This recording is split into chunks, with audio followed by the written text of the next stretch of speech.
Good morning, everyone.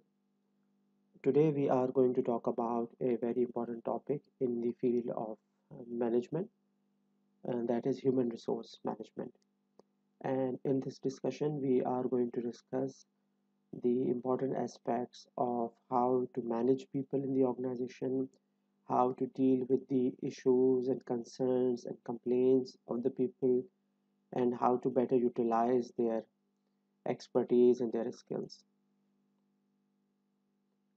So, the topic that we have today is from chapter number 12 from your book. So, when you are reviewing this topic, you should refer to that topic. In our today's discussion, we would be talking about initially what is HRM, what is human resource management. Human resource management क्या होती है, किस तरह से different experts इसको view करते हैं, and how as someone who is studying the overall field of management हमें HR को किस तरह से view करना चाहिए. Secondly is we are going to discuss the functions of HR and the what actually the responsibilities and the duties of the people who are part of the HR team. तो actually वो लोग करते क्या हैं, उनकी responsibilities, उनके roles क्या होते हैं within the organization. And the last part of our discussion would be about some of the contemporary issues that human resource management uh, faces around the world. And it is actually about कि वो कौन से ऐसे modern contemporary means current ऐसे वो कौन से current issues हैं जो कि एचआर के लिए, चाहे वो विद इन पाकिस्तान हो या अराउंड द वर्ल्ड हो, वो कौन से इश्यूज हैं जो उसके लिए प्रॉब्लमेटिक होते हैं, जिनको डील करना एचआर के लिए is usually little difficult. So we are going to talk about it कि वो कौन से issues हैं, or maybe we could also have some suggestions how to resolve those issues. So now let's begin with our first topic here, which is what is HR. So when you go through the book, your textbook, or when you, let's say, search this term on internet, you will literally find hundreds of definitions. So different people with different backgrounds, they have defined HR in different perspectives. तो इसमें some of the definitions they focus on the functions of HR, कि वो HR को जब define करते हैं तो basically they talk about the functions. HR training करता है, HR they do the hiring, and they are part of the performance management and so on. So this is one way. और कुछ ऐसी definitions हैं which are quite comprehensive and which actually include different angles, different dimensions of HR. So in the definitions that I have chosen for this lecture, they actually see as HR as, in a holistic way, considering its different aspects. So now let's see the first definition, which is a rather simple one, but again, if as we will talk about this definition, you will see that it's very comprehensive and it covers lots of things within the HR. Okay, so the policies, practices, and systems that influence employees' behaviors, attitudes, and performance. So here HR is defined as all of those activities, all of the organizational activities, all of the rules and regulations they make, the policies they develop, all of it which is influencing the behavior of employees, जो कि employees के behavior को positively influence करे. An example could be if an employee is coming late to work. So what policies can an organization develop which motivates an employee or which influences his or her behavior to come on time, to be punctual in the organization. Or another example is when an employee, let's say, is feeling demotivated or is feeling discouraged towards the work. So what policies can organization make so that employee gets motivation, that employee feels more energetic, more passionate about the work. So HR को from the point of view this definition, from the point of view of this definition is all of those organizational policies, all of those uh, actions, activities of the organization, especially of the HR department, which is creating a positive influence to the organization. And then this definition also talks about attitude, which is related to behavior. So it talks about attitude as well. So attitude, as we have already talked about in previous lectures, it's about how we think or what do we think, our perceptions or our feelings about something. So in this sense, it is about creating a sense of commitment, creating a positive attitude towards the organization के लिए एक positive attitude का create करना कि as an individual as an employee I would see my organization as something good, an organization which cares about me, an organization which which helps me when I need the help. So in a way, it is creating a positive attitude towards the organization. जब हम organization के बारे में as an employee हमारा attitude positive होगा, जब हम उसको पॉजिटिवली देखेंगे या हम उसको जब हम उसको इस तरह से देखेंगे कि ऑर्गेनाइजेशन जो है ये एम्प्लॉयज़ के लिए भी कंसर्न है और इसका कंसर्न सिर्फ प्रॉफिट नहीं है बल्कि अपने एम्प्लॉयज़ की वेलबींग भी है। तो ये जब एटीट्यूड डेवलप हो जाएगा तो then the employee would be more loyal, would be more committed, would be performing well, जो इसका ताल्लुक डायरेक्टली फिर परफॉर्मेंस से। तो H R according to this definition एक ऐसे सिस्टम का नाम है, एक ऐसे सेट ऑफ पॉलिसीज़ है जो कि एक एम्प्लॉय के एटीट्यूड को, उसके बिहेवियर को और इवेंचुअली उसकी परफॉर्मेंस को पॉजिटिवली इन्फ्लुएंस करे। And there can be so many ways, there can be so many policies, so many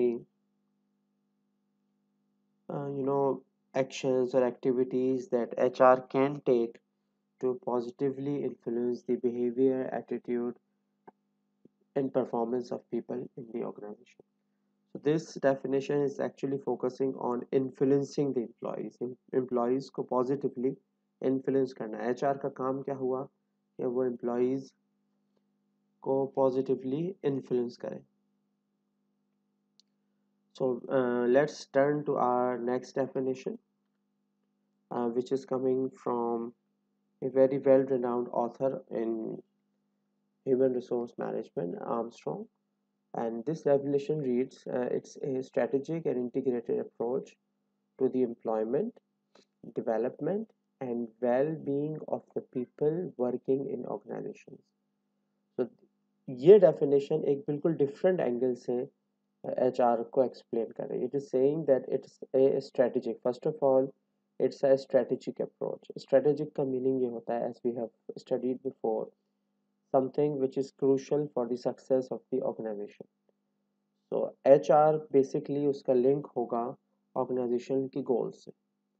तो HR की वो approach जो कि strategic हो और integrated भी हो. Integrated का meaning that is connected with different parts of the organization. क्योंकि HR isolation में काम नहीं करते, ये organization के function से, उनके operation से इनका link होता है obviously. So it's in that perspective. So according to this definition, HR is a strategic and integrated approach to employment. यहाँ पे focus क्या है?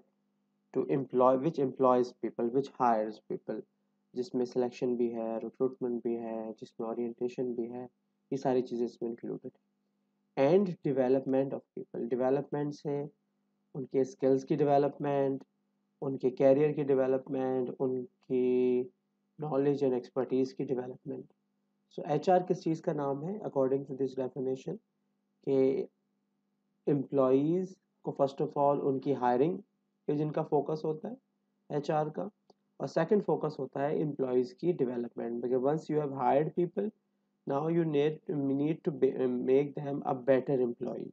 उनमें एफिशिएंसी क्रिएट करवाना through trainings, through motivation, through skill building. उन ना सिर्फ अपने ऑर्गेनाइजेशन को सिर्फ अपनी डेवलपमेंट की फिक्र होना, कंसर्न होना, बल्कि एम्प्लॉयज़ की भी कैरियर डेवलपमेंट पे फोकस करना कि with the passage of time आपके एम्प्लॉयज़ की स्किल बिल्डिंग हो और वो ग्रेजुअली इम्प्रूव करते रहें हायर पोजीशंस की तरफ according to their skills and education. And the last part is very interesting. तो इन सब के साथ साथ एचआर का ये भी फोकस होना चाहिए, या ये भी फोकस होता है, that it focuses on the well-being of people in the organization. Now there are generally three types of well-being. जब हम well-being की बात करते हैं तो एक्चुअली इससे मीनिंग क्या है? तो एक well-being तो होती है that is a physical well-being, which means it is the responsibility of the HR that the employees are physically safe. वो एक ऐसे environment में काम कर रहे हों जो कि physically safe हो।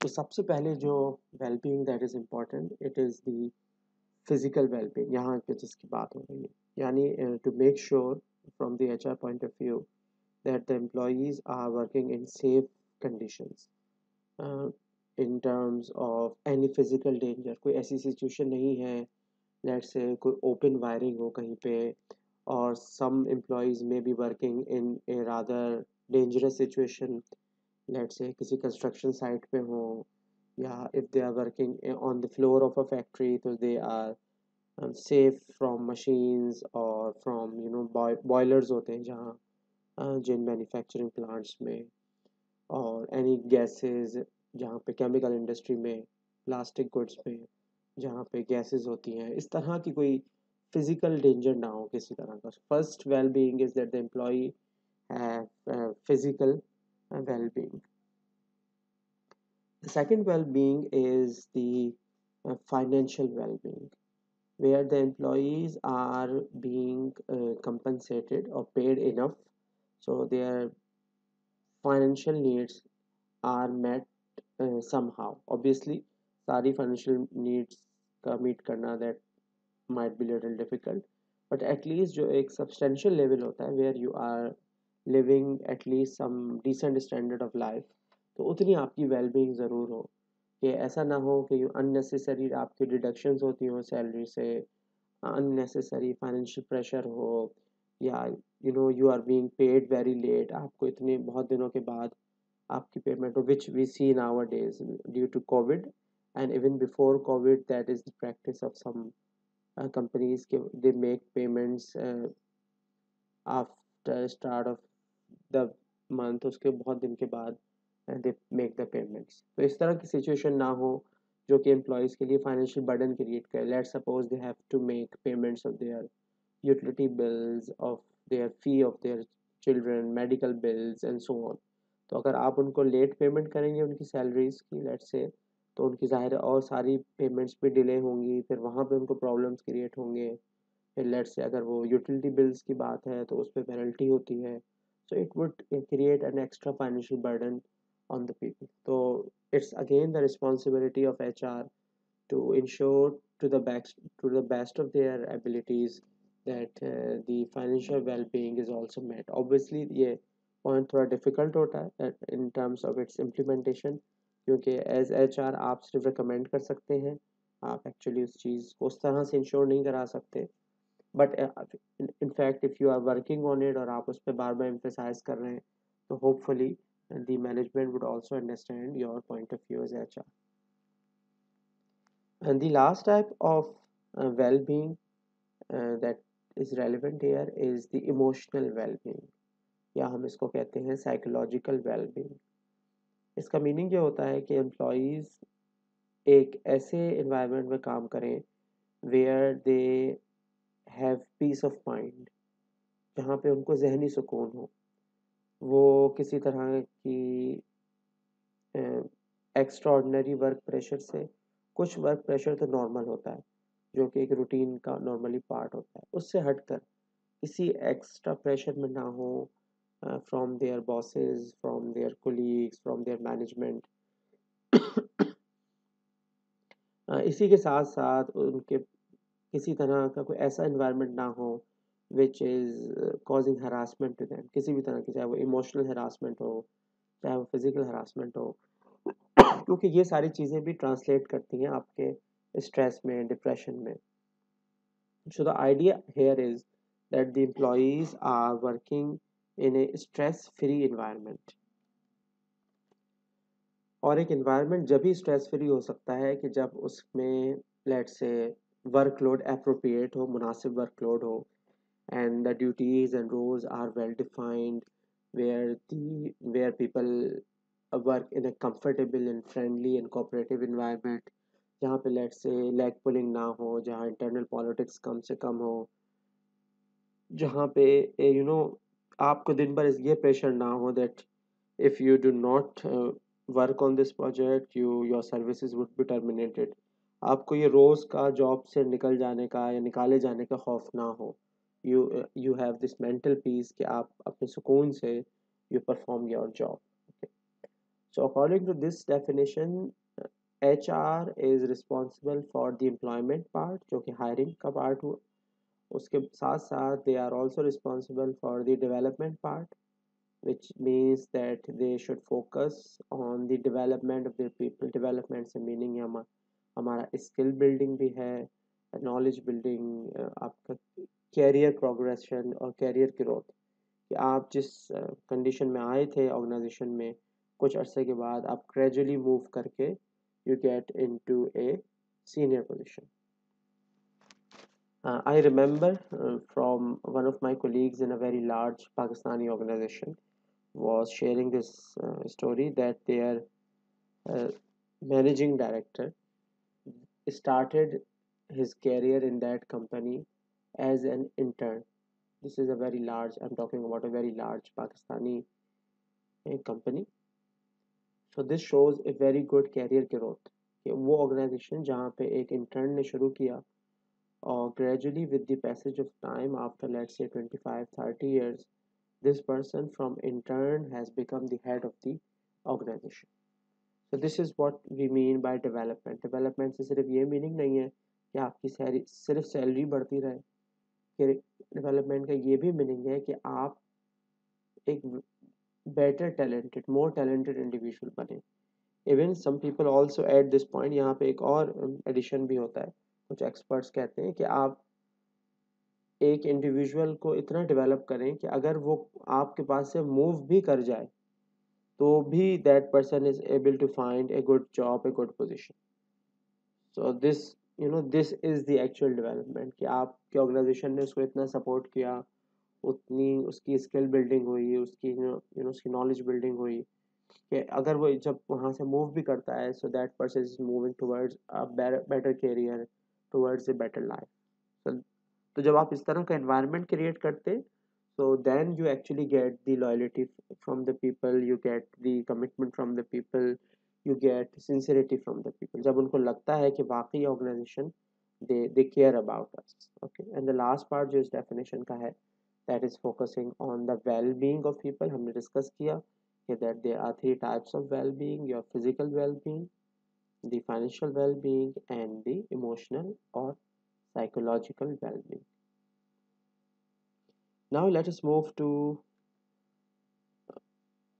a quote which is taken from your book one, and the quote is basically it is summing up the entire concept of HR, that people, not buildings or equipments, make a company।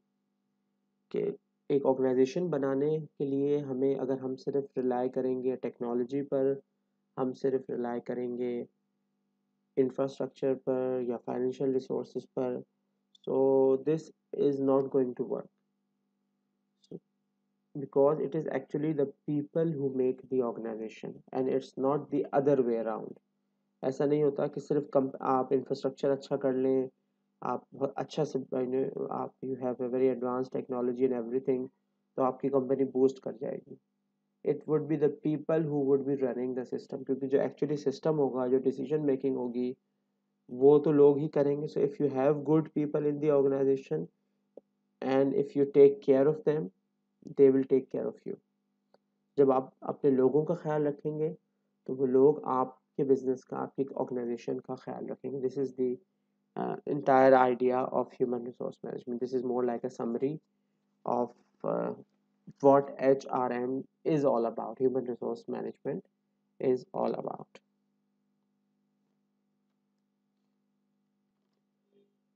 Okay, now let's move to the next part of our topic today, which is about the functions of HRM. Human resource management की जो team होती है, the department जो होता है, what these people actually do. HR people का, इन लोगों का एक्चुअल ड्यूटीज रिस्पॉन्सिबिलिटीज क्या होती हैं, ये फंक्शंस कौन से परफॉर्म करते हैं. So the diagram that you are seeing on the screen is the summary of the functions of HRM, especially when we talk about these points which are highlighted in blue. These are the functions of HR. तो यही वो उन HR team की, HR departments की responsibility होती है.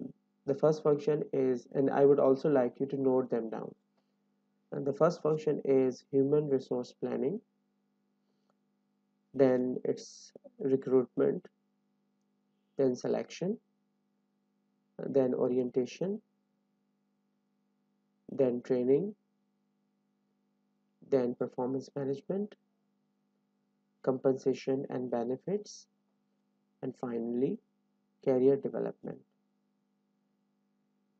So these are the functions of HRM. And now what we will do, that we would be talking about these functions one by one. And although these are very broad functions, okay, you know, on each function we generally have a separate course. ये इतने broad होते हैं कि हमारे यहाँ एक function को लेके हम we talk about it for the entire semester. So obviously we cannot go into that detail, but we will try to introduce the topics, कि हम आपको introduce कराएं, आपकी एक general understanding develop हो कि HR functions होते क्या हैं और HR के लोगों का actually काम क्या होता. So now let's move to the first function of HR, which is HR planning.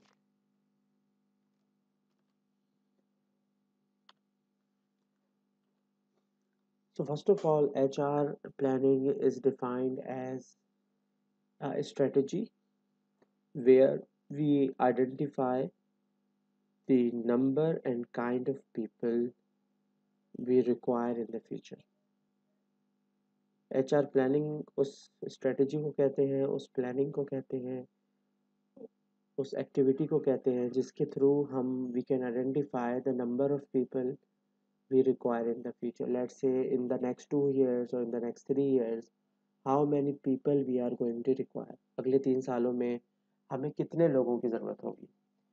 Which means इसका मीनिंग ये है कि आपको ये भी मालूम होना चाहिए कि अगले 3 साल में अंदाज़न कि कितने लोग आपकी ऑर्गेनाइजेशन से चले जाएंगे, कितने लोग लेट्स से डिफरेंट पोजीशंस पे प्रमोट हो जाएंगे या मूव कर जाएंगे या रिज़ाइन कर देंगे, या लेट्स से those people would be terminated from their jobs. तो जब हम ये पूरी कैलकुलेशन करेंगे तो obviously we would be knowing about the operations of the organization. We should also know about the goals, the future plans of the organization. और it's not just about the number of people. ये सिर्फ काफ़ी नहीं है कि हम ये identify करें कि हमें कितने लोग चाहिए. Let's say 75 people we are going to need in next 3 years or 200 people, but also what kind of people.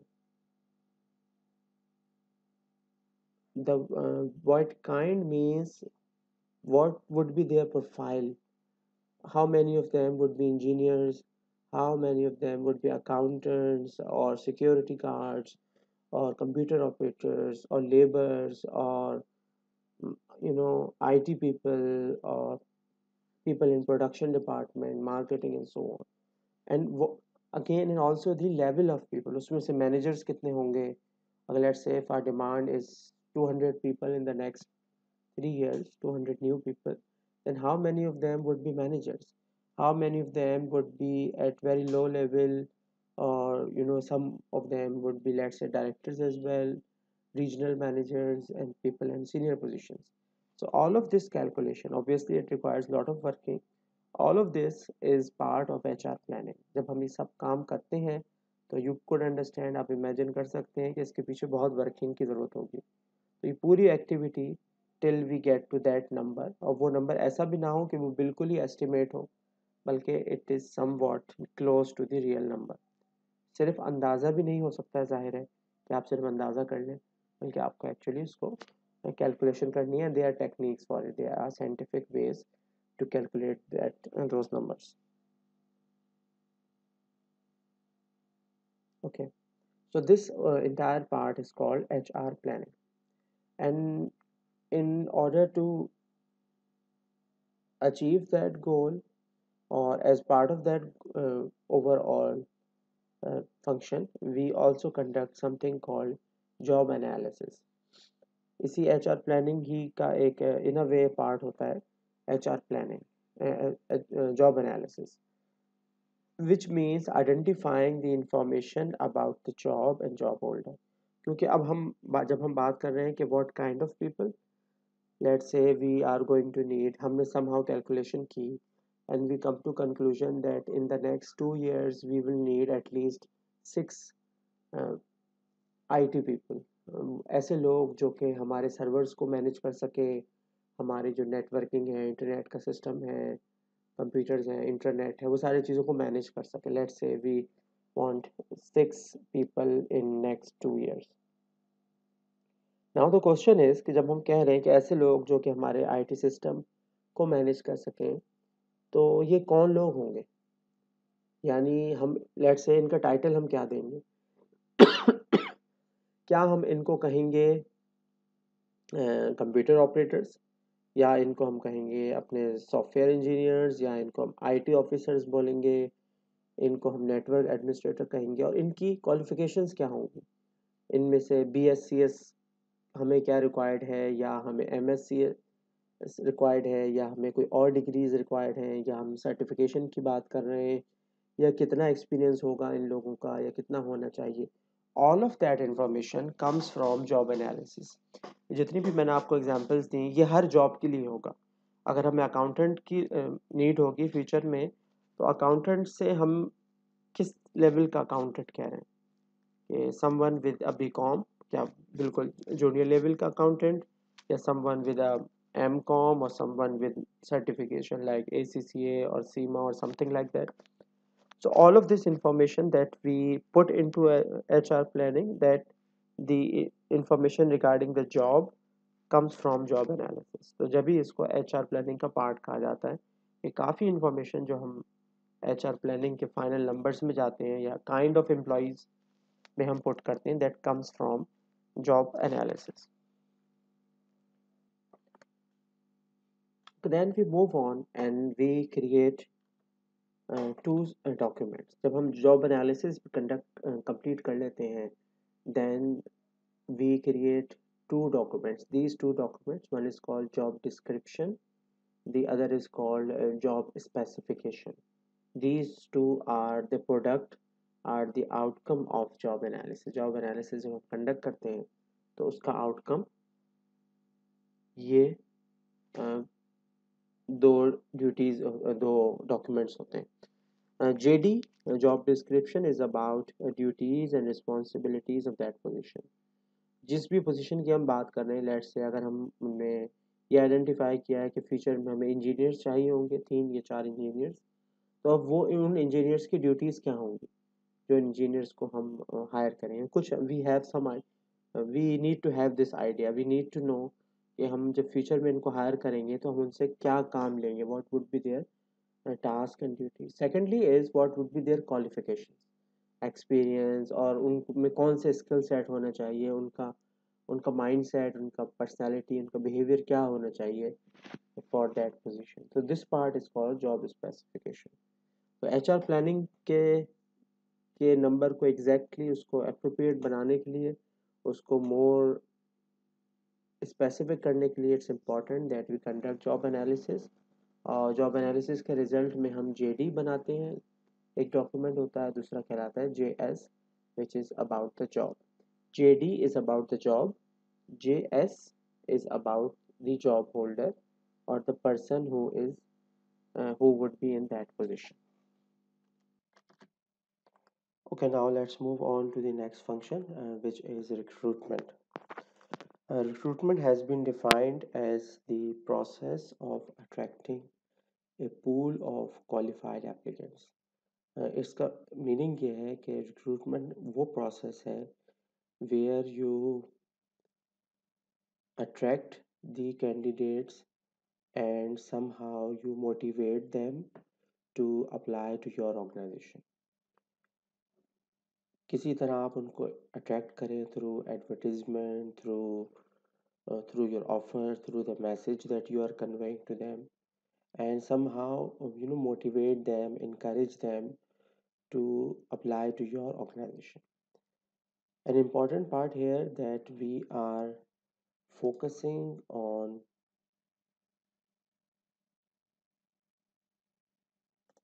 the qualified applicants.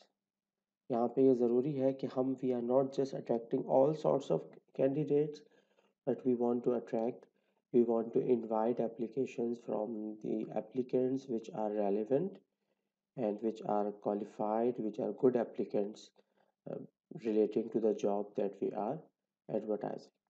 तो हमें एक जर्नल सा ऐड नहीं बनाना है, बल्कि एक जो प्रोसेस हो अट्रैक्शन का, चाहे वो थ्रू एडवर्टिजमेंट हो या कोई और टेक्निक हो, that has to be focusing a target population, कि जो उस जॉब के जो टारगेट कैंडिडेट्स हैं उन्हीं को वो अट्रैक्ट करें.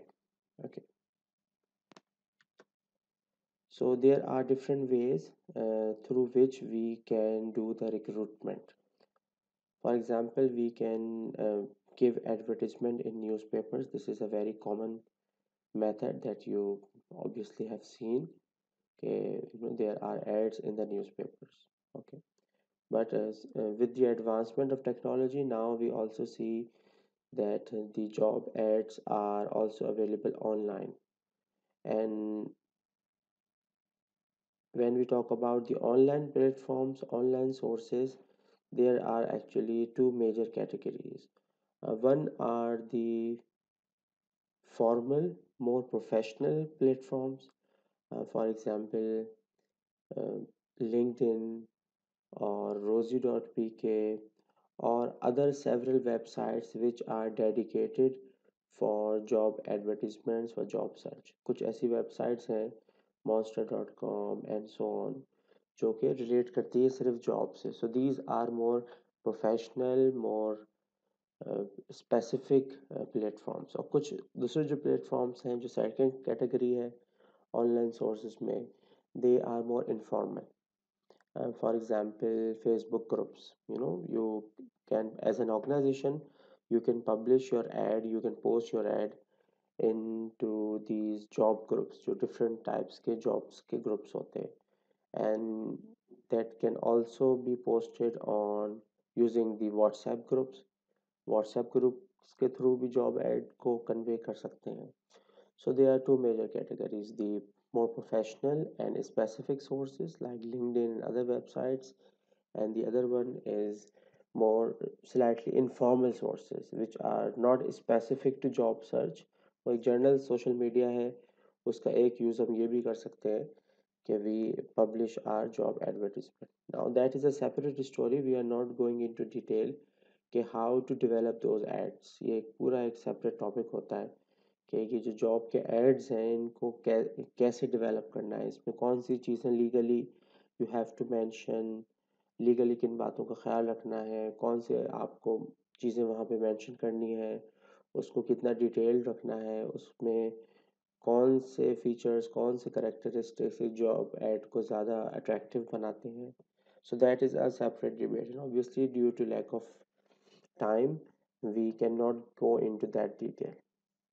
Another very common source of recruitment, remember we are talking about attracting the candidates.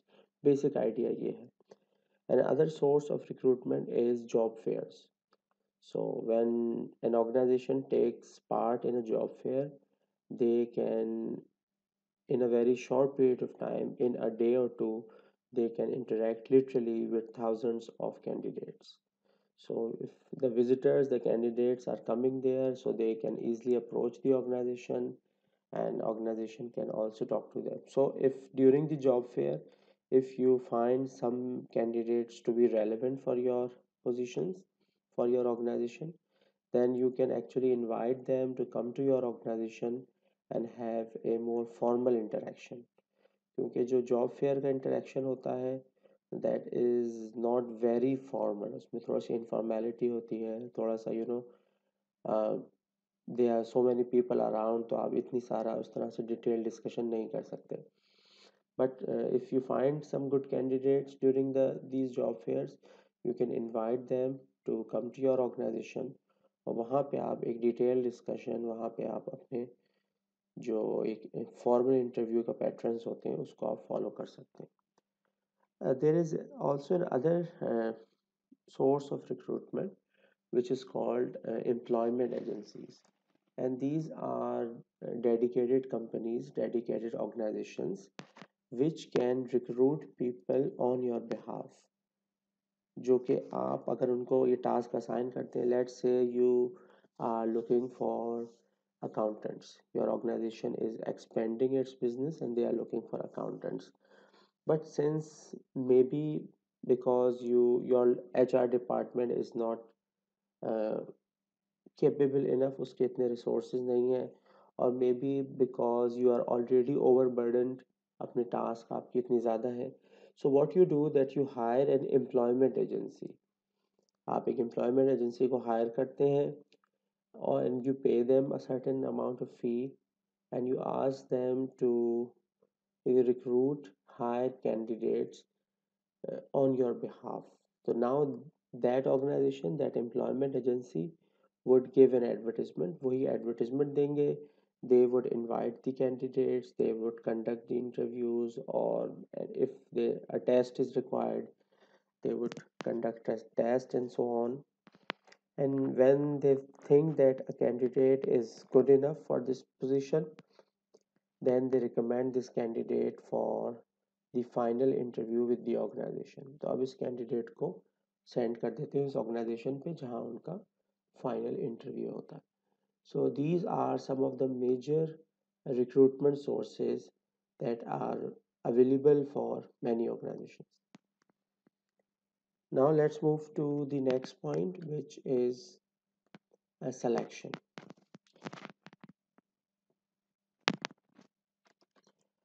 जब recruitment का process end हो जाता है, so the next process that starts is called the selection process.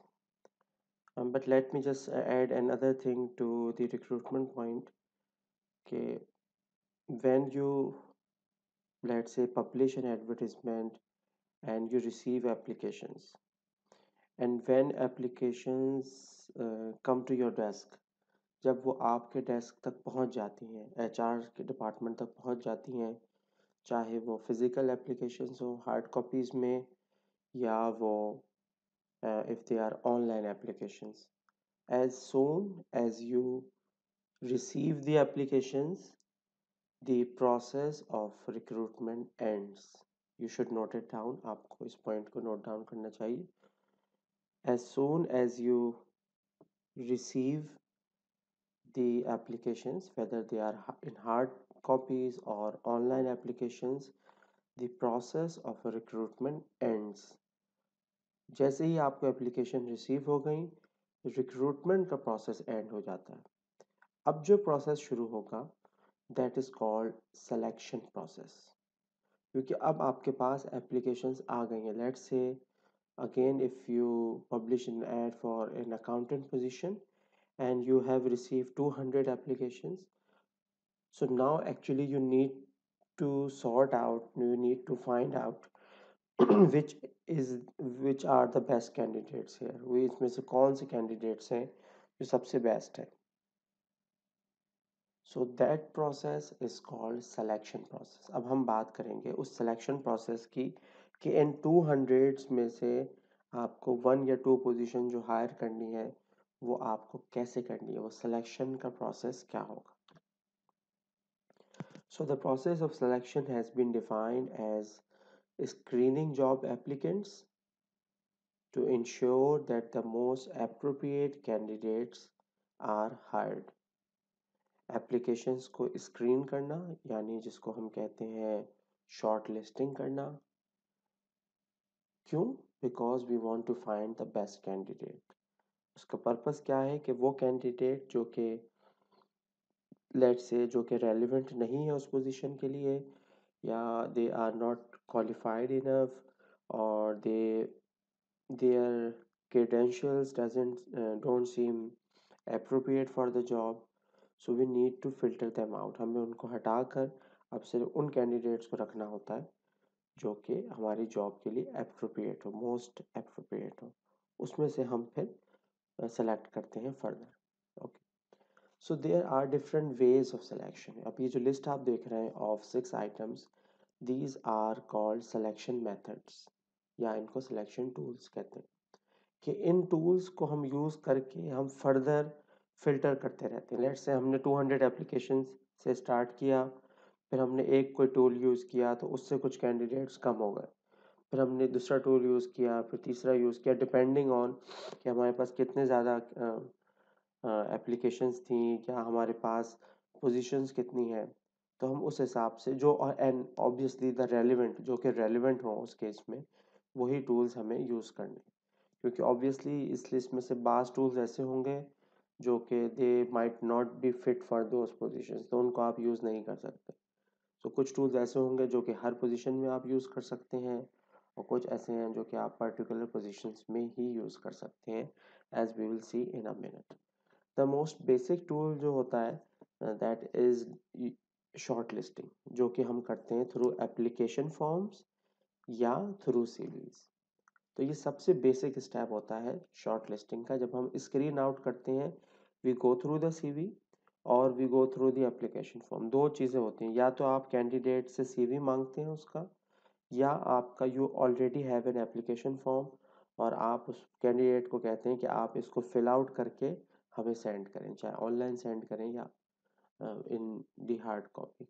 तो now you review that document, आप उस CV को review करते हैं, स्कैन जिसको कहते हैं, स्कैनिंग करते हैं उसकी, और या आप एप्लीकेशन फॉर्म जो आपके पास होता है, इन दोनों में से कोई भी हो सकता है। जनरली दोनों नहीं होते, क्योंकि आपको कोई एक डॉक्यूमेंट रिव्यू करना होता है, और इस प्रोसेस से ही बहुत सारे कैंडिडेट्स फिल्टर आउट हो जाते हैं। जो कैंडिडेट अप्रोप्रिएट नहीं होते, लेट्स से उनकी एजुकेशन रेलिवेंट नहीं है, उनका एक्सपीरियंस नहीं है, या उनके पास एक्सपीरियंस है लेकिन वो उस फील्ड का नहीं है, या लेट्स से अगर कोई और आपकी रिक्वायरमेंट है तो वो मीट नहीं कर रहा है। तो इस तरह आपके पास काफ़ी कैंडिडेट्स जो हैं वो शॉर्ट लिस्टिंग के इस बेसिक प्रोसेस को, ये सबसे बेसिक प्रोसेस है। इसके बाद आपके पास आगे जो नेक्स्ट स्टेज में जाते हैं वो कुछ कम कैंडिडेट्स होते हैं, क्योंकि ये स्टेज ऐसा है कि you just have to do it. अगर आपके पास 200 एप्लीकेशंस आती हैं, ज़ाहिर है आप 200 के 200 को इंटरव्यू पे नहीं बुला सकते, आप उनका टेस्ट कंडक्ट नहीं कर सकते, ना करना चाहिए, क्योंकि उसमें से बाज़ बिल्कुल इररेलेवेंट होंगे। हो सकता है लोगों ने बस ऐसे ही सेंड कर दी हो, someone is looking for a job and they just send the application. तो आपको ज़ाहिर है ये देखना है कि ये इस पोजीशन के लिए रेलेवेंट है भी या नहीं। Okay, the next tool that is generally used specially in Pakistan, बहुत कॉमनली जो यूज़ होता है, that is a written test. कि आप जब शॉर्ट लिस्ट कर देते हैं, लेट से 200 में से आपने 160 कैंडिडेट्स को आपने शॉर्ट लिस्ट किया, या 150 को किया। अब आप ज़ाहिर है 150 को तो इंटरव्यू पे नहीं बुलाएंगे नेचुरली, क्योंकि आपके पास एक या दो पोजीशंस हैं, तो आप इतना ज़्यादा टाइम, इतने दिन, इतनी एफर्ट नहीं करते, बल्कि हम फर्दर शॉर्ट लिस्ट करते हैं। So generally we have a written test. तो वो written test ideally that should be about that particular position. Let's say अगर अकाउंटिंग की पोजीशन है तो उस टेस्ट में अकाउंटिंग से रिलेटेड ही इंफॉर्मेशन आप मांगें, क्वेश्चंस हो उससे उससे रिलेटेड जो है वो you are trying to assess how much the candidate knows about accounting. जो चीज़ें आप वहाँ यूज़ करते हैं अपनी ऑर्गेनाइजेशन में, bank reconciliation, balance sheets, appreciations, what, वो आप सारे वहाँ पे उससे पूछ सकते हैं through written test. Okay, but यहाँ पे बहुत जनरली जो हम बहुत मेजर प्रॉब्लम देखते हैं दैट इज़ के सम ऑफ दोज टेस्ट जो कि हम अपनी सराउंडिंग में देखते हैं, sometimes they are not relevant for those position. Let's say आप अपने उस टेस्ट में आप इंग्लिश पे बहुत ज़्यादा फोकस कर रहे हैं। लेट्स से आपने एक पूरा सेक्शन बनाया हुआ है जिसमें आप ग्रामर और आप वोकैब और आप ये सारी चीज़ें चेक कर रहे हैं, so that in most cases that might not be relevant for that position। एक अकाउंटेंट के लिए इंग्लिश का बहुत ज़्यादा अच्छा होना that doesn't make really sense। इतनी हो कि वो एक नॉर्मल ईमेल कर ले, वो नॉर्मल कन्वर्सेशन हो जाए, लेकिन अगर आप सिलेक्शन क्राइटेरिया ही लैंग्वेज बना रहे हैं तो then it would be a problem. Okay, या लेट्स से हमारे यहाँ एक अनफॉर्चुनेटली एक पैटर्न और होता है कि हम जनरल नॉलेज को टेस्ट करते हैं डिफरेंट कंट्रीज़ के बारे में, कैपिटल्स के बारे में, डिफरेंट पॉलिटिकल चीज़ों के बारे में। That is definitely not relevant for the positions. तो इस तरह के जो क्वेश्चन होते हैं कि उस मुल्क का कैपिटल कहाँ है, उस मुल्क की करेंसी कौन सी है, so that is actually not at all relevant with an accounting position. और ये क्वेश्चन तो जनरली किसी भी पोजीशन के लिए रेलिवेंट आमतौर पे नहीं होते कि आपको ये जानना ज़रूरी नहीं है कि ब्राज़ील की करेंसी क्या है, until unless you are trading with that country, या आपकी कोई इंटरनेशनल जॉब हो, या आपका इस तरह से कोई काम हो इंटरनेशनली। तो दिस इज़ इम्पॉर्टेंट कि जब भी हम ये रिटन टेस्ट डेवलप करें, so they should be relevant, they should be valid and reliable in terms of their questions। Okay, then comes another selection tool which is called performance simulation test। In test का पहले हम purpose समझ लेते हैं, फिर हम देखते हैं कि ये कहाँ पे हम यूज़ कर सकते हैं। इन टेस्ट का पर्पस ये होता है कि उस कैंडिडेट की परफॉर्मेंस को हम जज कर सकें इन द रियल सेंस, क्या वो उस पोजीशन में जब होगा तो वो कैसे परफॉर्म करेगा, परफॉर्मेंस की सिमुलेशन हो। सिमुलेट मीन्स कि हम उसको करके देखें कि वो कैसे होता है। तो कुछ ऐसी प्रोफेशंस होते हैं, ऐसी जॉब्स होती हैं वेयर इट्स डिफ़िकल्ट कि आप उनको रियल लाइफ में टेस्ट कर सकें। Let's say if you are hiring a driver, तो एक काफ़ी आसान होगा कि आप if you go on the road and you have driving test, तो आप उस ड्राइवर का ड्राइविंग टेस्ट कंडक्ट करें, it's not a big deal, ये आप आसानी से कर सकते हैं। But let's say if you are hiring pilots, so obviously आप ऐसा नहीं कर सकते दैट आप एज अ टेस्टिंग के तौर पे उसको रियल प्लेन में आप परमिशन दें उसको फ्लाई करने की। So what they do that they have simulation machines, they have a machine which looks like a cockpit। जो प्लेन का कॉकपिट होता है उसकी तरह वो लुक रखती है, उसमें the candidate sits and they simulate the flight कि अगर वो किस तरह फ्लाई करेंगे। तो उसमें उनकी रैंकिंग क्रिएट होती है कि उन्होंने कितना अच्छा, कितना एक्यूरेटली इसको फ्लाई किया।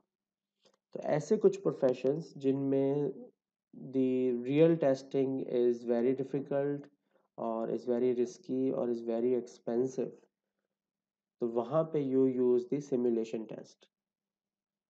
और ये बहुत ही कम ऐसी पोजीशंस होती हैं जहाँ पे ये सिमुलेशन टेस्ट एक्चुअली यूज़ होते हैं, या कोई ऐसी एक्सपेंसिव इक्विपमेंट्स को रन करना हो, कोई बहुत ही टेक्निकल इक्विपमेंट्स को ऑपरेट करना हो जिसको आप रियल रियल लाइफ में आप नहीं चाहते कि आप 10 कैंडिडेट्स को अपने इक्विपमेंट पे उसको उनको टेस्ट करने की, उनको ट्रायल करने की आप परमिशन दें।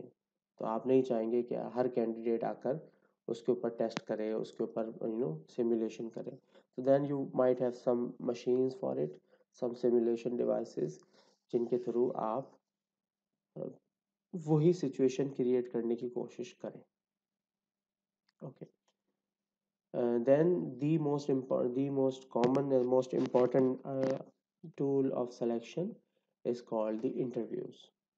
Obviously interviews के बगैर hiring is very difficult क्योंकि you want to see the candidate, you want to talk to the candidate, you want to get to know to the candidate, उसकी motivation, उसके goals, candidate क्यों ये job करना चाहता है, जो पिछली जॉब है उसको क्यों छोड़ना चाह रहा है, ऑर्गेनाइजेशन हमारी ऑर्गेनाइजेशन के बारे में क्या सोचता है, उसके अपने कैरियर गोल्स क्या हैं, and so many other things. So interviews are an extremely important and the most important selection tool. फिर इसमें भी बहुत ज़्यादा डिस्कशन होता है कि इंटरव्यूज़ की टाइप्स होती हैं. एक इंटरव्यूज़ होते हैं they are called unstructured interviews, जहाँ पे आपके पास एज एन इंटरव्यूअर, जब आप इंटरव्यूअर उसको कहते हैं कि जो कि इंटरव्यू कंडक्ट कर रहा हो, जो कि इंटरव्यू ले रहा हो, interviewer.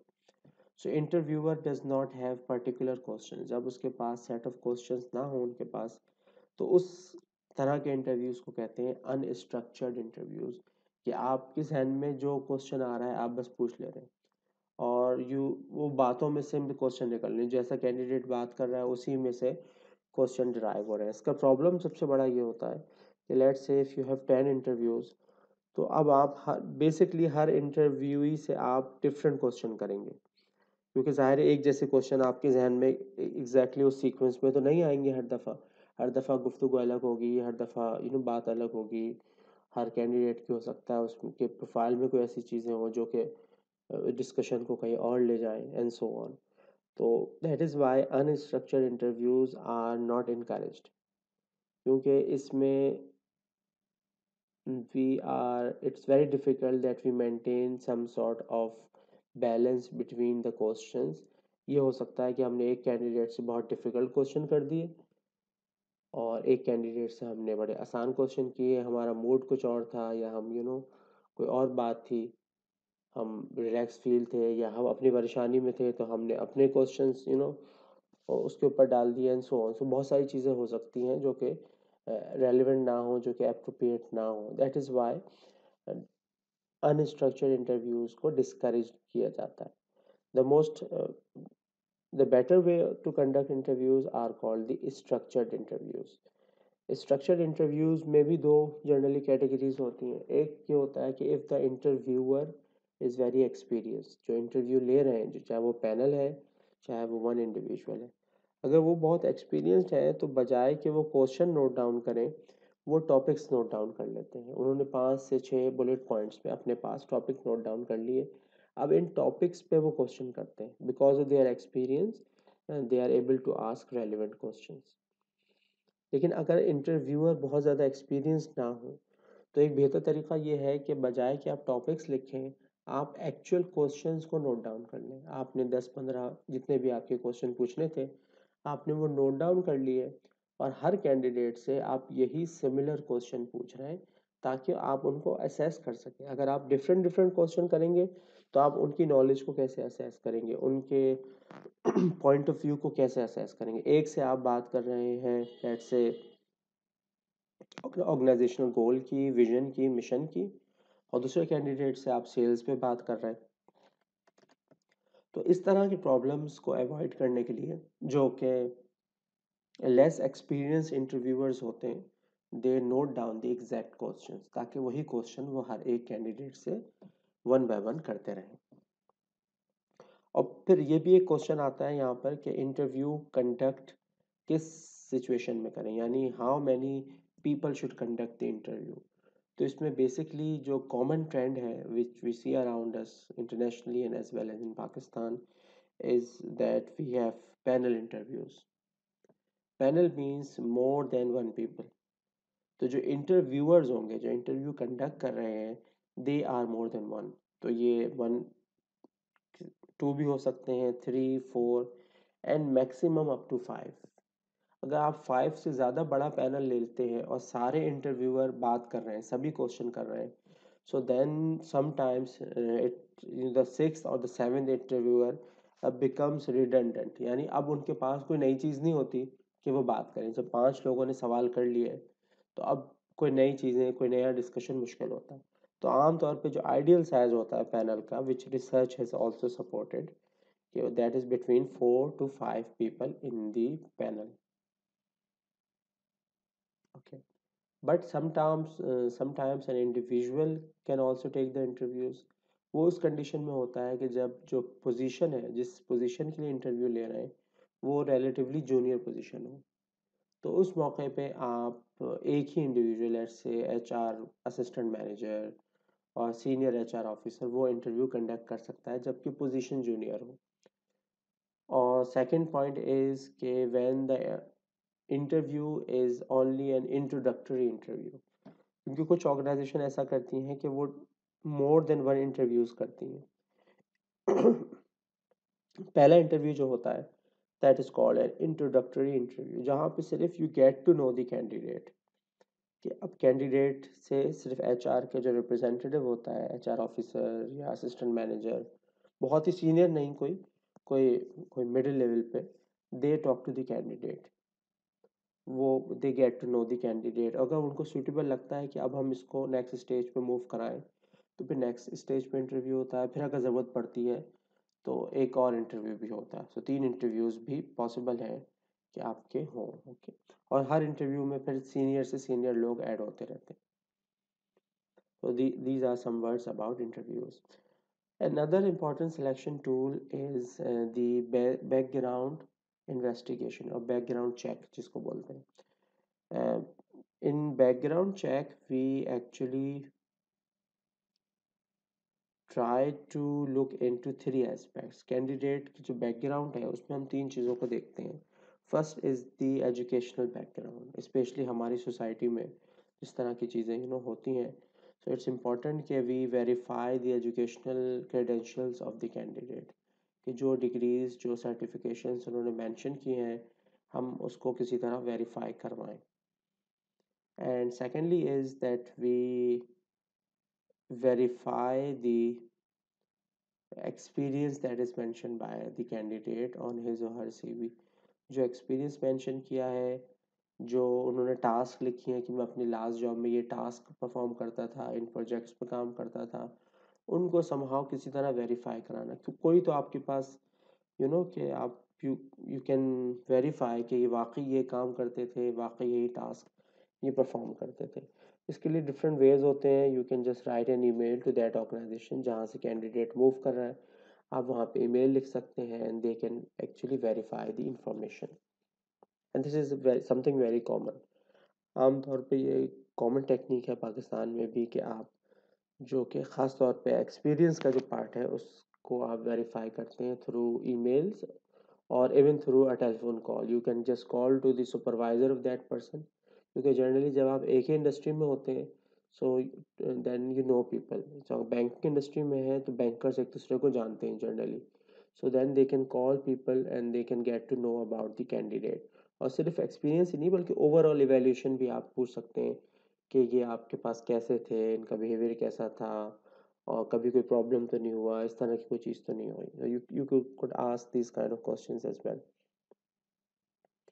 So, and the third thing that we check is any criminal background. Okay, but this is generally not the focus of in background checks. आमतौर पे ये जो पार्ट है जिसमें आप पुलिस रिकॉर्ड चेक करते हैं कि कोई कभी कोई केस उनके खिलाफ ना हुआ हो, कोई इस तरह की क्रिमिनल एक्टिविटी ना हो, तो जनरली जो प्राइवेट ऑर्गेनाइजेशंस होती हैं वो बहुत ज़्यादा फोकस इस पार्ट पे नहीं करती। But in the case of government organisations this is A rather normal formality कि जो क्रिमिनल बैकग्राउंड हो या जो आपके एरिया से जो आपकी इन्वेस्टिगेशन होती है लोकल पुलिस स्टेशन से, वो ज़रूर कंप्लीट हो। But one thing I must add here, एक चीज़ का आपको याद रखना ज़रूरी है कि बैकग्राउंड इन्वेस्टिगेशन हम आम तौर पर जब करते हैं when the candidate has been selected for the position, जब वो कैंडिडेट बिल्कुल शॉर्टलिस्ट होकर अब पोजीशन के लिए सेलेक्ट हो गया हो। इसकी वजह ये है क्योंकि ये जो तीनों मैकेनिज्म है, चाहे वो एजुकेशनल क्रेडेंशियल्स को वेरीफाई कराना, एक्सपीरियंस वगैरह को, या कोई क्रिमिनल बैकग्राउंड को आइडेंटिफाई करना, this takes time and money. तो ये हम हर कैंडिडेट के लिए नहीं कर सकते। अगर आपके पास शॉर्ट लिस्टिंग में 15 कैंडिडेट्स हैं तो आप उन सब की एजुकेशन क्वालिफिकेशंस को वेरीफाई नहीं कराएंगे, उनके एक्सपीरियंस को चेक नहीं करेंगे एंड सो ऑन। आप सिर्फ उसको करेंगे जिसको आपने सेलेक्ट कर लिया है। क्योंकि आप it takes time and money, इसमें काफ़ी वक्त लगता है, मेहनत लगती है, पैसा भी लगता है। ख़ास तौर पे लेट्स से अगर आप एजुकेशनल डॉक्यूमेंट्स को करा रहे हैं तो उसकी पर्टिकुलर फ़ी होती है, फिर उसमें एक पर्टिकुलर टाइम लगता है। उसके बाद फिर आपकी डिग्री को वो यूनिवर्सिटी या एचईसी वेरीफाई करता है। तो ज़ाहिर है आप सबको ये नहीं कह सकते कि आप सब बिला वजह जाएं और सब जाके अपनी डिग्रीज वेरीफाई कराएं। तो ये that would be something something irresponsible, या आप उनका टाइम भी ज़ाया करेंगे और उनका पैसा भी ज़ाया करेंगे। तो ये नहीं करना चाहिए और ये नहीं करते भी नहीं है ये। बट मे बी शायद हो सकता है आपके जहन में क्वेश्चन आए कि फिर क्या हो कि अगर किसी का लेट से कुछ वेरिफिकेशन नहीं हुई, इन केस किसी का कोई प्रॉब्लम आ गया किसी चीज़ में, फिर क्या करते हैं कि आप उस कैंडिडेट को रिमूव कर देते हैं और उसके बाद जो कैंडिडेट सेकंड नंबर पे होता है यू कॉन्टैक्ट दैट कैंडिडेट। कि अगर फर्स्ट कैंडिडेट के बैकग्राउंड चेक में कोई तरह की पोजीशन कोई प्रॉब्लम आती है जो फिर आपके लिए वो फिट नहीं रहता वो इंडिविजुअल, तो आप उसको रिमूव करके फिर सेकंड कैंडिडेट पे आ जाते हैं। फिर आप उनसे कांटेक्ट करते हैं, अगर वो एग्री होते हैं तो फिर उनकी इसी तरह की वेरिफिकेशन होती है। बल्कि एक और पॉइंट इसमें ये ऐड कर सकते हैं आप कि आमतौर पर ये वेरिफिकेशन जब स्टार्ट होती है when the candidate has actually joined the organization, उनकी जॉइनिंग के बाद। अब आप उनको कहते हैं कि आपके पास अगले 1 महीना है, आप अपने एजुकेशनल डॉक्यूमेंट्स वेरीफाई करा लें और आप ये चीज़ें वेरीफाई कराएं। कि अगेन क्योंकि जब तक कोई आपकी ऑर्गेनाइजेशन का पार्ट नहीं बना है तो डिफ़िकल्ट होगा कि आप उसकी किसी चीज़ को वेरीफाई उस तरह से करें। तो ये भी होता है कि सिर्फ सिलेक्शन के मौके पे नहीं बल्कि जॉइनिंग के बाद भी आप अ, जो है वो ये चीज़ें वेरीफाई कराते हैं, क्योंकि कुछ ना कुछ तो आपको आइडिया हो ही जाता है। अगर एक कैंडिडेट लेट से वो एक पर्टिकुलर यूनिवर्सिटी का लिख रहा है, वो अपने या इंस्टीट्यूट का लिख रहा है अपने सीवी पर, और आपको डिस्कशन में बात भी आ रही है, वो एग्जाम्पल भी दे रहा है, वो अपने कुछ और भी चीज़ें रेफरेंस दे रहा है, तो आपको जनरली आइडिया हो जाता है कि ये वाकई वहाँ का पढ़ा हुआ है। तो इसलिए आप ये रिस्क भी कम होता है। और अगर इवन इनफैक्ट कोई अगर प्रॉब्लम आ भी जाए again you can just remove that candidate, आप उसकी एम्प्लॉयमेंट ख़त्म कर सकते हैं and then you can contact the candidate who was number 2 on the list of merit. Okay, and the last type of selection tool is the physical और medical examination. Again ये हर job की requirement नहीं होती है obviously कि आपका medical checkup हो या फिजिकल आपका एग्जामिनेशन हो। कुछ पर्टिकुलर जॉब्स होती हैं पब्लिक सेक्टर में, गवर्नमेंट ऑर्गेनाइजेशंस में, जहाँ पे इस तरह की रिपोर्ट्स आपको सबमिट करनी होती है, मेडिकल फिटनेस की या मेंटल फिटनेस की रिपोर्ट्स सबमिट करनी होती हैं। सो वहाँ पे फिर ये होता है कि you go to a particular hospital जो उन्होंने असाइन किया होता है, they conduct the test and then they send the information to the organization. But ये जो है जाहिर है हर तरह की positions के लिए this is not relevant.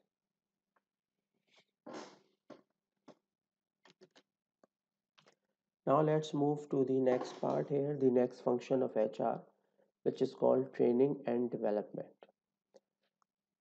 So let's first see what is training and development. The idea क्या है? The idea is very simple. The idea is that we want to improve the skill set of our people in the of our people, our employees, कि जो हमारे employees हैं उनका हम skill set improve करें। उनके अगर कोई शॉर्ट कमिंग्स हैं, कोई स्किल उनका वो इतना शार्पन नहीं है, so we improve on that. अगर कोई उनके नॉलेज की रिक्वायरमेंट है तो उसको हम पूरा करें थ्रू ट्रेनिंग। तो this is the basic idea. But आपको यहाँ जो चीज़ अंडरस्टैंड करनी है is the difference between training and development. Generally ये दोनों टर्म्स एक साथ ही बोली जाती हैं, एक साथ ही लिखी जाती हैं, लेकिन टेक्निकली इनके मीनिंग थोड़े डिफरेंट है, बल्कि काफ़ी डिफरेंट है। बेसिक आइडिया वही है कि you want to improve your employees, लेकिन अब हमारा फोकस चेंज हो जाता है। And the table that you can see, this is actually the difference between development and training. Training में जो फोकस होता है वो करंट पोजीशन होता है। लेट्स से आपने you are you have installed a new machine and you want to train your people, your employees to work efficiently on that machine। कि जो एम्प्लॉय उस मशीन पर काम कर रहे हैं आप उनको ट्रेनिंग देंगे ताकि ये जो न्यू मशीन आपने इंस्टॉल की है इस पे वो अच्छे तरीके से काम कर सकें। तो यहाँ पे जो फोकस है that is with the current job, कि करंटली जो लोग काम कर रहे हैं उससे रिलेटेड आपको ट्रेनिंग देनी है। एक अकाउंटेंट को आप किस चीज़ की ट्रेनिंग देंगे कि अगर आपने अपना अकाउंटिंग सॉफ्टवेयर चेंज किया, न्यू सॉफ्टवेयर आपने अडॉप्ट किया है, अब उस पे आप ट्रेनिंग दे सकते हैं कि न्यू सॉफ्टवेयर में कौन से फीचर्स कैसे यूज़ करने। So this is again about the current job. But development में क्या होता है that in development we focus not just on the current job but future opportunities as well. अब आप अपने एम्प्लॉयज़ को सिर्फ करंट जॉब्स के लिए ट्रेन नहीं करते, बल्कि आप उनकी एक ओवरऑल ट्रेनिंग करते हैं, ताकि अगले 2 साल में उनके अंदर लेट से मैनेजेरियल स्किल्स पैदा हों, उनमें लीडरशिप स्किल्स पैदा हों, उनके अंदर जो है वो टीम मैनेजमेंट के अच्छे स्किल्स पैदा हों, ताकि कभी भी आगे चल के ये अगर सीनियर पोजीशंस पे आए, मैनेजेरियल सुपरवाइजरी पोजीशंस पे आए, so these people can actually work well on those positions. तो डेवलपमेंट का जो फोकस होता है वो सिर्फ करंट पीरियड नहीं होता, बल्कि फ्यूचर अपॉर्चुनिटीज़ भी होती हैं कि अगर फ्यूचर में ज़रूरत होगी तो ये एम्प्लॉय इतना स्किलफुल हो, इतना वेल ट्रेंड हो दैट ही और she can perform well in the future. तो फोकस चेंज हो गया, एम्फेसिस चेंज हो गया। ट्रेनिंग में जो फोकस होता है वो करंट सिचुएशन होती है, और डेवलपमेंट में जो फोकस होता है वो करंट के साथ साथ that is also the future opportunities. Future में जो अपॉर्चुनिटीज़ पॉसिबल होंगी, जो सिचुएशन होगी, उसके लिए भी आप अपने एम्प्लॉयज़ की स्किल बिल्डिंग करते हैं, उनकी उनको डेवलप करते हैं। जो टाइम फ्रेम होता है ट्रेनिंग का, जो ड्यूरेशन होती है, टाइम फ्रेम से यहाँ मीनिंग ड्यूरेशन है, that is generally quite short. वो ट्रेनिंग 2 दिन की हो सकती है, वो हफ्ते भर की हो सकती है, महीने की हो सकती है, 2 महीने की, but it can not be for 2 years। लेकिन जो डेवलपमेंट का पार्ट है, डेवलपमेंट का जो फेज होता है, जो ड्यूरेशन होती है, that can be in 2 years। Let's say if a if an employee is doing MBA part time, is doing MBA in the evening, let's say, or any other degree, तो चूंकि ये degree एक long term है, 2 साल 2.5 साल लगेंगे इसमें, सो this is actually called development. क्योंकि जो वो कंटेंट, इसकी एक वजह ये भी है कि वो जो कंटेंट एमबीए में लेट से पढ़ रहा है, वो कंटेंट डायरेक्टली अपनी जॉब पे शायद यूज़ नहीं कर पा रहा है, वो फ्यूचर के लिए भी है। उसमें बहुत सारी ऐसे टॉपिक्स होंगे जो कि वो फ्यूचर में आके चल के उस एम्प्लॉय को काम आएंगे। तो जो ड्यूरेशन होता है ट्रेनिंग एंड डेवलपमेंट का, ये डिफरेंट होता है। ट्रेनिंग का ड्यूरेशन हमेशा शॉर्ट होता है, कुछ दिन होगा या कुछ हफ्ते होगा, लेकिन डेवलपमेंट का ड्यूरेशन हमेशा महीनों या उससे भी ज़्यादा सालों में होता है। क्योंकि डेवलपमेंट एक लॉन्ग टर्म पर्सपेक्टिव है, लॉन्ग टर्म आपकी ग्रोथ हो रही होती है, आपके अंदर मेजर जो है वो नॉलेज के चेंज आ रहा होता है। So this is again a difference between training and development, कि इनका टाइम फ्रेम या ड्यूरेशन का difference. And finally the next point here is that the goal, कि यहाँ पे गोल क्या होता है। गोल क्या है ट्रेनिंग का, कि आप करंटली जो काम कर रहे हैं इसमें अगर कोई प्रॉब्लम है, इसमें अगर कोई डेफिसिट है, इसमें अगर कोई शॉर्ट है आपके स्किल्स, तो उन स्किल्स को आप पूरा करेंगे। कोई आपको लेट से कंप्यूटर पे कोई आपको ऑप्शंस, कोई प्रोग्राम चलाना नहीं आ रहा, तो उस पर आपको ट्रेनिंग दे सकते हैं ताकि आपको वो काम करना आ जाए। क्योंकि आपको सॉफ्टवेयर की ज़रूरत है, उस प्रोग्राम की ज़रूरत है अपने डे टू डे ऑपरेशंस में। But on the other side जो डेवलपमेंट होती है उसका फोकस कोई करंट काम नहीं होता, उसका ये होता है कि फ्यूचर में अगर ज़रूरत पड़ेगी तो किन किन चीज़ों की ज़रूरत हो सकती है। तो जो गोल है that is different of training and development. Training का गोल है कि आप जो करंट कोई इशू आ रहा है, करंट कोई प्रॉब्लम है, उसको रेक्टिफाई करना अपने स्किल बिल्डिंग के थ्रू। और डेवलपमेंट का फोकस करंट नहीं होता, बल्कि फ्यूचर में अगर कोई ऐसी चीज़ हो सकती है, लेट्स से फ्यूचर में आप ये एक्सपेक्ट कर रहे हैं कि अगले 5 साल में शायद हम अपनी ब्रांचेस को इंटरनेशनली ले जाएं, और हम चाइना में या मिडिल ईस्ट में अपने ब्रांचेस ओपन करें, अपने जो है ऑफिस ओपन करें।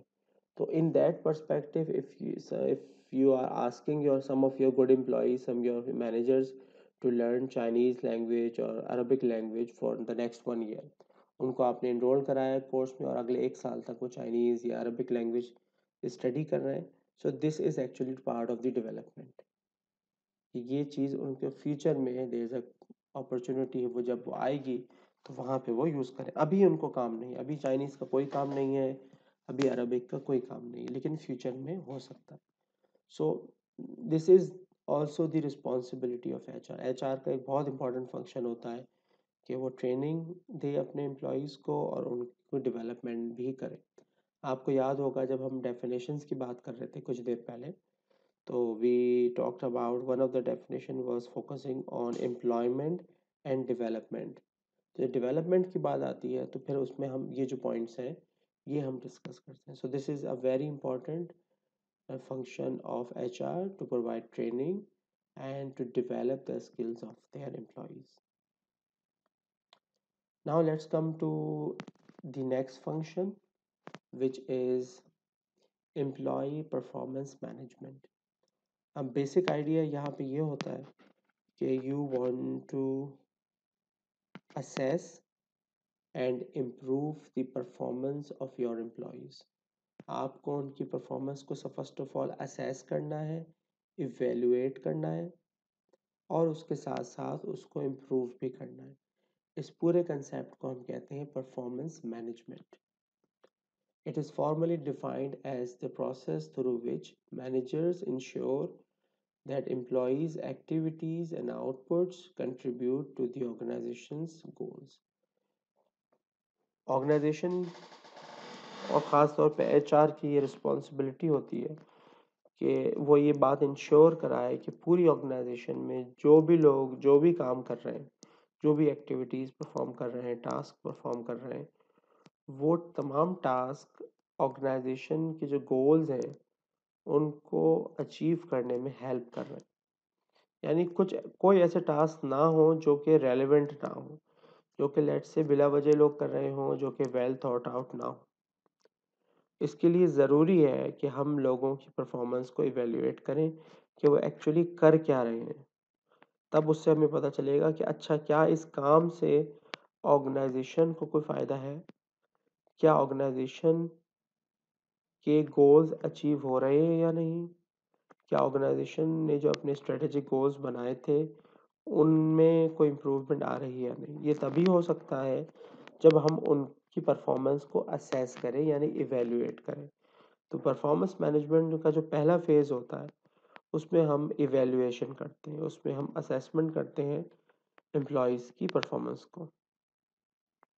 उसके बहुत सारे डिफरेंट टेक्निक्स, डिफरेंट टूल्स हैं। वो ऑनलाइन भी होती है, वो ऑब्जर्वेशंस के थ्रू भी होती है और बहुत सारे different tools. This is a separate course. ये हमारा एक सेपरेट कोर्स होता है जहाँ पे हम ये पूरा टॉपिक पढ़ाते हैं for 4 months. The next phase, जब हम नेक्स्ट फेज में मूव करते हैं तो then we focus on the feedback. सबसे पहले हम परफॉर्मेंस को असेस कर लेते हैं, इवेल्युएट कर लेते हैं, उसके बाद हम मूव कर जाते हैं फीडबैक के प्रोसेस पे।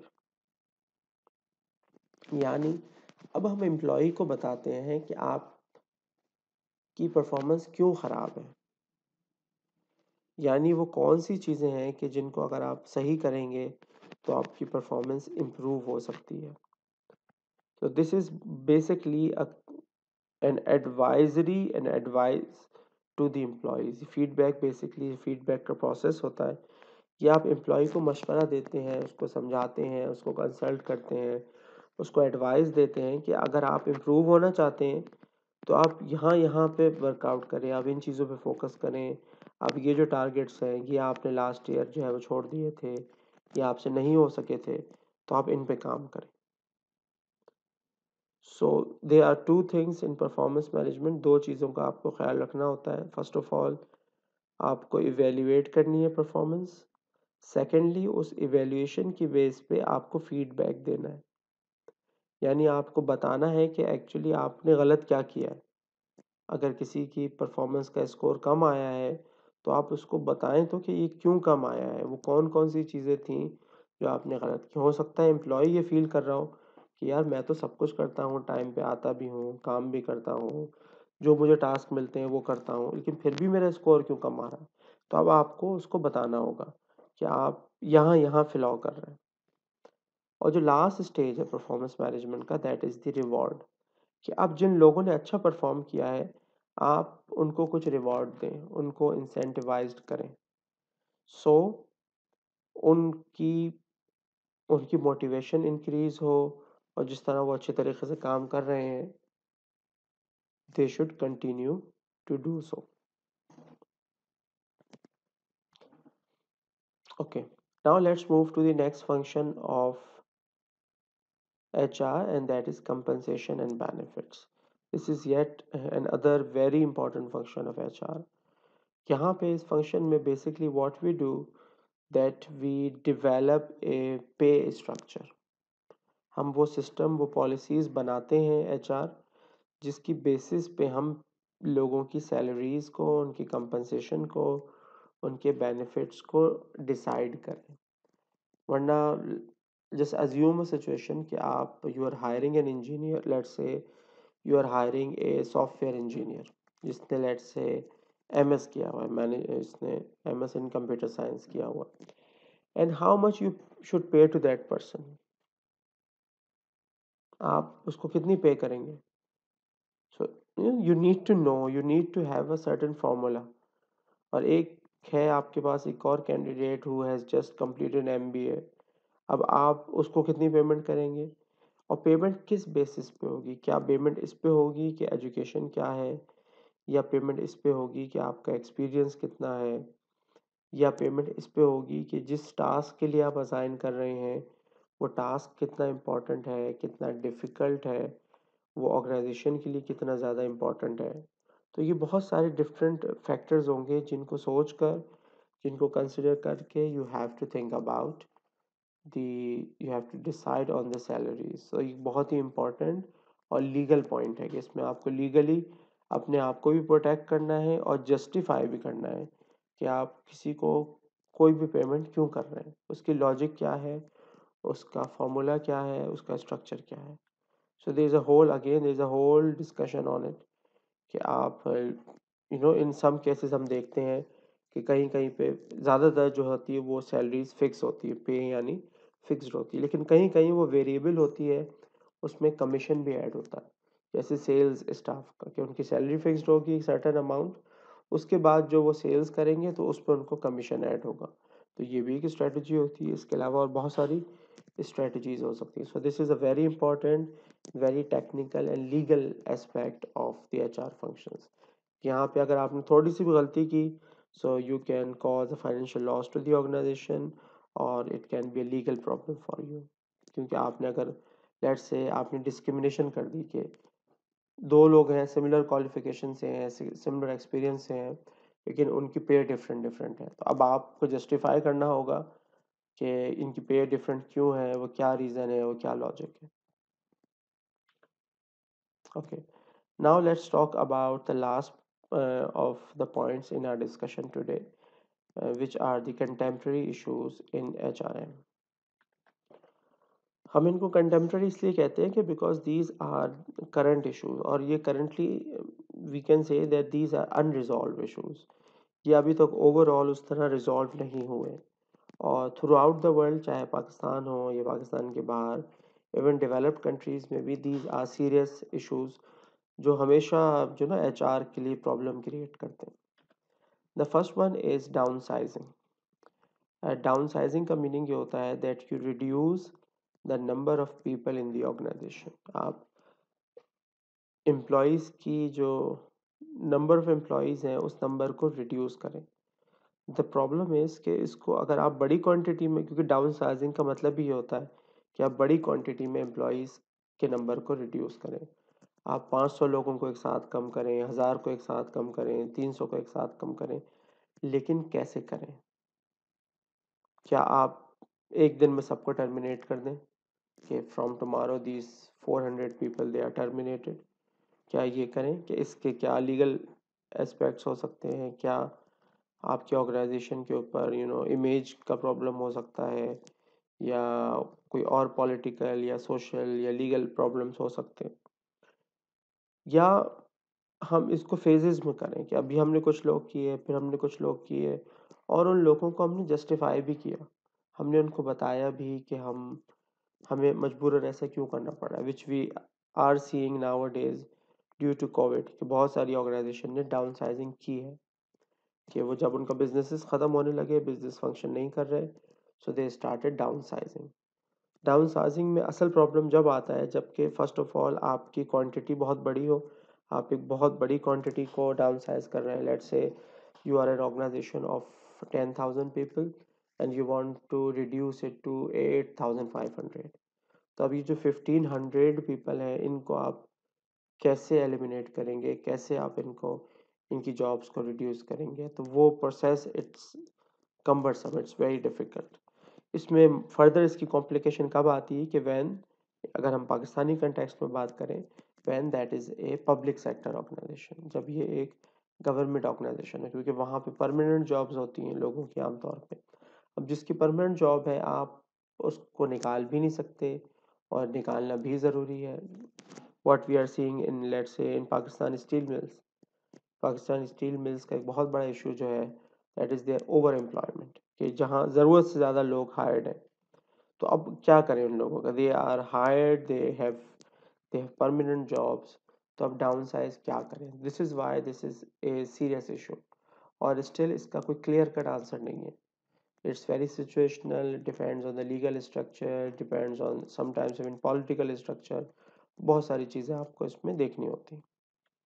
The second issue that is unfortunately very, again something is very common, is the issue of harassment, चाहे वो फिजिकल हरासमेंट हो, चाहे वो इमोशनल हो या साइकोलॉजिकल हो, तो यानी आप लोगों को डराएं, धमकाएं, उनको काम ज़्यादा दें, ये भी हरासमेंट है, उनको तंग करें, और फिजिकल हरासमेंट भी है, and it is increasingly becoming difficult for the organisations to control it. हम every now and then again we hear about these scandals, तो इसको कंट्रोल करना, इसको मिनिमाइज़ करना, it's a global problem.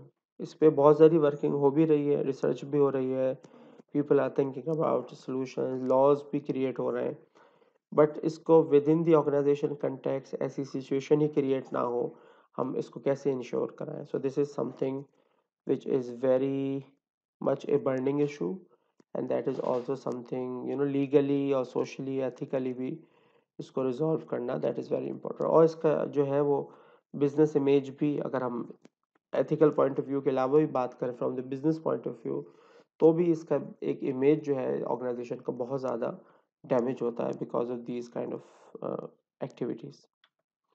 The last point here, the last issue that HR faces is of managing work life balance, कि इस बात को ensure कराना कि आपके एम्प्लॉयज़ का एक अच्छा वर्क लाइफ बैलेंस है, यानी वो apart from their work responsibilities they have sufficient time to spend on their personal life, और उनकी वर्क लाइफ उनकी पर्सनल लाइफ को जो है वो सिग्निफिकेंटली अफेक्ट ना करे, उसको नेगेटिवली अफेक्ट ना करें, and this is becoming increasingly difficult.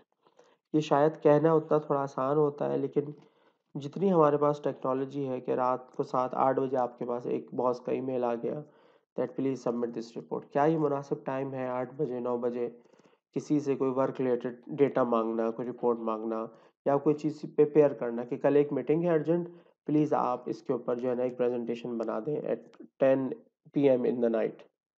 So this is the problem, कि टेक्नोलॉजी जितनी एडवांस हुई वक्त के साथ साथ, अब हमारी एक्सपेक्टेशन भी उतनी ज़्यादा बढ़ गई, कि हम ये एक्सपेक्ट कर रहे हैं कि जब भी हम किसी को काम बोलेंगे वो करेगा। Think of this online culture जो कि कोविड के बाद आया है। अब इस ऑनलाइन जो वर्क होता है, वर्क फ्रॉम होम, इसकी बाउंड्रीज नहीं होती कि ये वर्क शुरू कब हो रहा है और ख़त्म कब हो रहा है।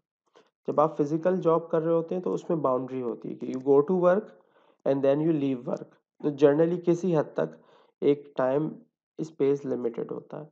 लेकिन जब वर्क फ्रॉम होम होने लगा है, तो अब वो काम ख़त्म कब होगा, वो एंड कब होगा, इस इसका जो है वो कोई इंडिकेशन नहीं है इसके लिए। बल्कि इवन टर्म भी यूज़ हो रही है, आप आपको सर्च कराएं, which is called zoom fatigue, कि ये जूम इतना ज़्यादा यूज़ हो रहा है, इतना कॉन्स्टेंटली मीटिंग्स इंटरेक्शंस हो रही हैं कि it is creating a kind of mental distress और स्ट्रेस, बल्कि एक फटीग की सिचुएशन, एक फिजिकल टायर्डनेस, मेंटल टायर्डनेस की सिचुएशन क्रिएट हो रही है। तो वर्क लाइफ को बैलेंस करना, ये this is a very important legal and ethical and social responsibility of HR. Even legal responsibility भी होता है कुछ कंट्रीज़ में। कुछ कंट्रीज़ ऐसे हैं जो कि बहुत इस बात को एम्फेसाइज करते हैं, डेवलप्ड कंट्रीज़, जहाँ पे आफ्टर वर्किंग आवर्स जो जो सुपरवाइजर्स हों, मैनेजर्स हों, वो अपने एम्प्लॉयज़ से वर्क रिलेटेड टास्क ना लें, so the employees can spend their private time in their private life, तो उसमें उनकी वर्क लाइफ अफेक्ट ना हो। So these are some of the issues which are relevant, which are all unresolved, ये सारे issues अभी तक unresolved हैं। So with this we conclude our today's session. Thank you.